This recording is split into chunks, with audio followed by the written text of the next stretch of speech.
नमस्कार, मी दीपाली. गुढीपाडव्याच्या आणि नवीन वर्षाच्या सर्वांना हार्दिक शुभेच्छा. आजची आपली रेसिपी आहे श्रीखंड. मग आता आपण व्हिडिओला सुरुवात करूया. आवडल्याचं लाईक शेअर करायला विसरू नका.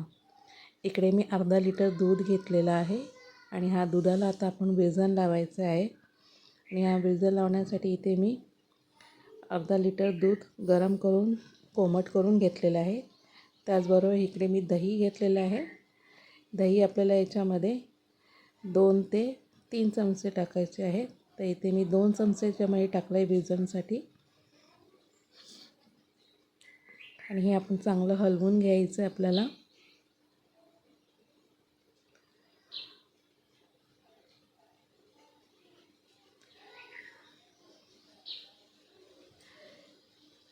इकडे आपलं छानपैकी असं बेसन लावून झालेलं आहे. तर आता आपण झाकून ठेवूया. झाकून आपण याच्यामध्ये एक मी मिरची टाकले. ही ट्रिक मी पहिल्यांदाच यूज करत आहे, कारण एकदा मी बघितलं होतं असं यूट्यूबवरती, म्हणून म्हणलं चला आपण पण एकदा ट्राय करून बघूया. दही लावण्यासाठी आपण 7 ते 8 तासाचा लावणार आहोत, पण मी हा दही रात्रभर ठेवला आहे. तर तुम्ही पण ठेवू शकता. तर इकडे आपला दही रेडी झाला आहे. सकाळी बघू शकता. दुसऱ्या दिवशी सकाळी मी हे श्रीखंड करत आहे. तर आपलं हे दही रेडी आहे.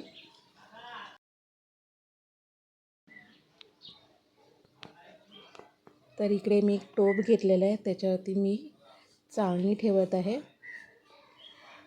आणि त्याच्यावरती एक सुती कपडा ठेवत आहे. आणि आपण पूर्ण दही आता ह्याच्यामध्ये टाकणार आहोत.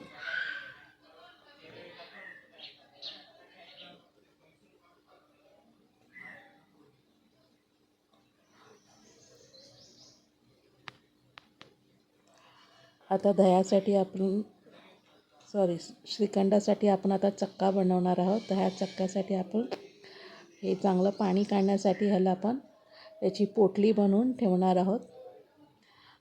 वजन ह्याच्यावरती ठेवणार आहे. मी डिश ठेवले, त्याच्यावरती एक वजन असं ठेवलं आहे.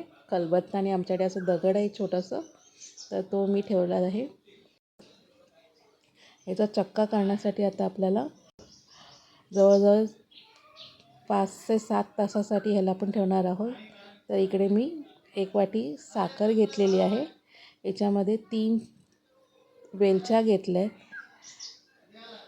आणि साखर वाटीभर म्हणजे 100 ग्राम साखर आहे ही अशी. तर हे वेलची आपण याच्यामध्ये टाकून मिक्सरला यायची.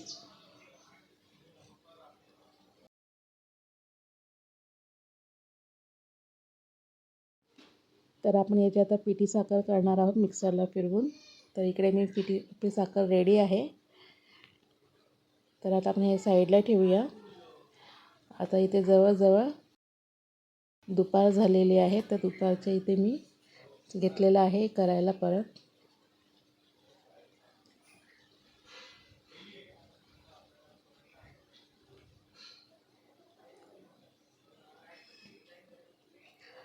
ते बघता आपला चक्का एकदम परफेक्ट असं झालेला आहे.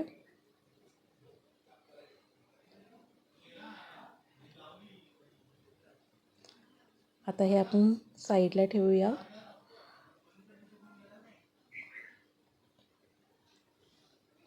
तर इकडे मी हा चक्का आपला चाळणीमध्ये ठेवून ग्लास घेतलेला आहे. ग्लासच्या याला आपल्याला चांगलंसं रगडून घ्यायचं आहे. ह्याला छानपैकी हा आपला श्रीखंड घट्ट होण्यासाठी ही प्रोसिजर करायची आहे.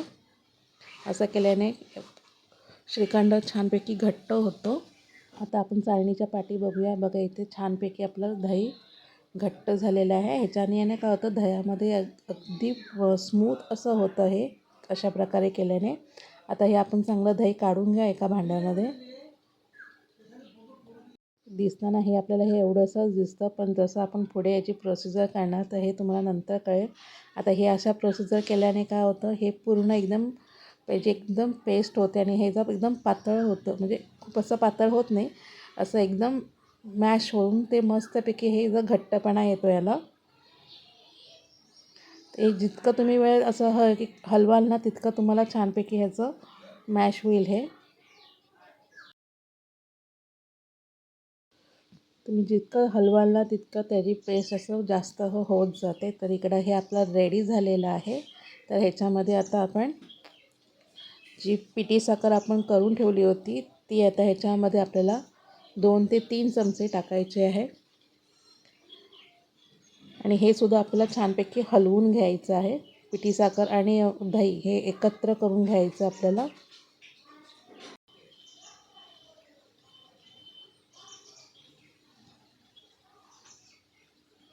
आणि हे आपण ह्याच्यामध्ये आता इकडे मी केशर दुधामध्ये भिजवून ठेवलं होतं तर ते टाकायचं आहे. इथं तुम्ही फूड कलरसुद्धा वापरू शकता, पण मी केशर वापरलं आहे इथे.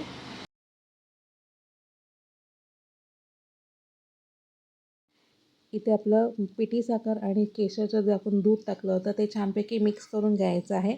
आणि हे याच्यामध्ये मिक्स होण्यासाठी म्हणजे मेल्ट होण्यासाठी याला आपण 10 मिनटासाठी झाकण मारून ठेवणार आहोत.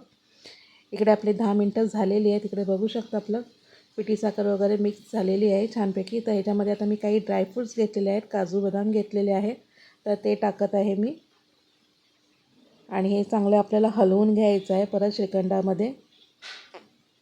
इथे मी काही केशरच्या काड्यासुद्धा टाकलेल्या आहेत. आणि आता आपण हे चांगल्यापैकी मिक्स करून घेणार आहोत. तर आता आपण ड्रायफ्रूट ह्याच्यामध्ये छानपैकी मिक्स करून घेणार आहोत. मी इथे बघू शकता आपला श्रीखंड किती छान असं घट्ट दिसत आहे. तर इकडे आपलं ड्रायफ्रूट मिक्स झालेलं आहे. तर इथं मी एका काचेच्या बाउलमध्ये ह्याला सर्व करत आहे. आणि हा बाउलमध्येच जर तुमच्याकडे कंटेनर वगैरे असेल काचेचं किंवा घरामध्ये कुठलाही प्लास्टिकचा डबा कंटेनर तर तुम्ही त्याच्यामध्ये ठेवू शकता. तर इथे मी काचेच्या बाउलमध्ये हे ठेवत आहे. इथे मी सर्विंग बाउलमध्ये काढलेला आहे ह्याला. आणि ह्याच्यावरती आता मी डेकोरेशन करत आहे पिस्ताने. तर इकडे मी काही पिस्त्याचे तुकडे घेतलेले आहेत आणि त्याच्यावरती मी गार्निशिंग करत आहे. व्हिडिओ तुम्हाला कसा वाटला हे कमेंट सेक्शनमध्ये नक्की सांगा. आवडल्यास तर लाईक शेअर करायला विसरू नका. कमेंट पण नक्की करा. गुढीपाडव्याच्या खूप खूप शुभेच्छा.